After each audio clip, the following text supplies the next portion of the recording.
Casey Moon 1 wrote to me about suicide.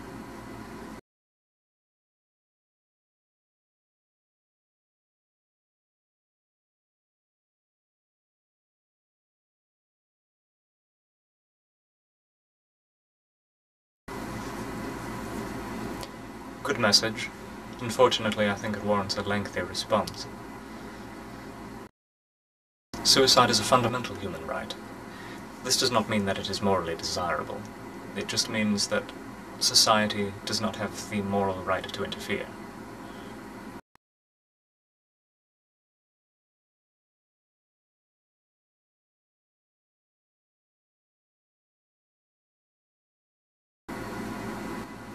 Sure, absolutely.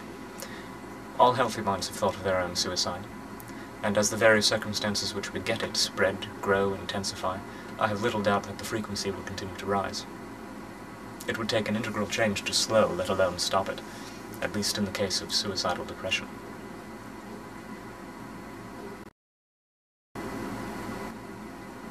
Charlotte Perkins Gilman was diagnosed with breast cancer. In her suicide note, in the August of 1935, she wrote this.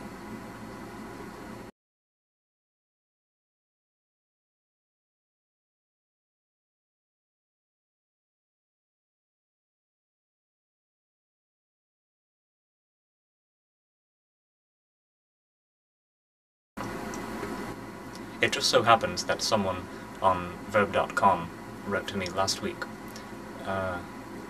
asking me to give them one good reason to not kill themselves.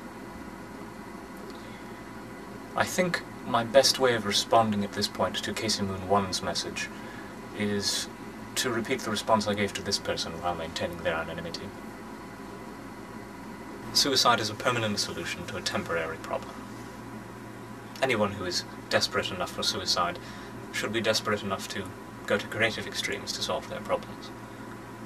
Elope at midnight, stow away on the boat to New Zealand and start over. Do what they always wanted to do, but were afraid to try. I know someone who avoided suicide when he was younger by shedding a great deal of his life and starting a completely different life, disconnected from the expectations that one might otherwise have.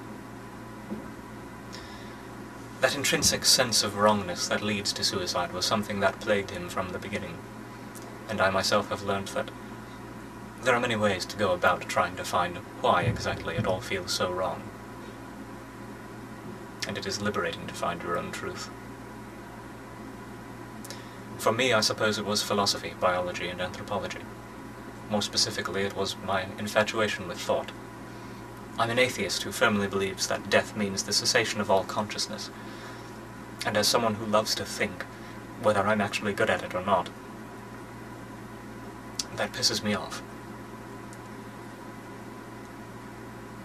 I don't fear death. I hate death. And I've never quite understood the argument, well, if I'm going to die anyway, why wait? I have found that biologically the human body is a perfectly self-correcting system, that is, for all intents and purposes, immortal as a healthy tree. But we're not healthy. Telomere shortening and the rest of cellular replicative senescence seems to me to be self-inflicted by what we consume, a disease state. And if this is true, it makes even a death by natural causes a suicidal death. To make yourself something less than you can be, that too is a form of suicide. Chances are that we will not collectively learn this lesson for many generations to come, but it is something that means almost everything to me. Something that I can believe in that is much greater than myself, or even my own lover. So, I have a cause to live for, you see.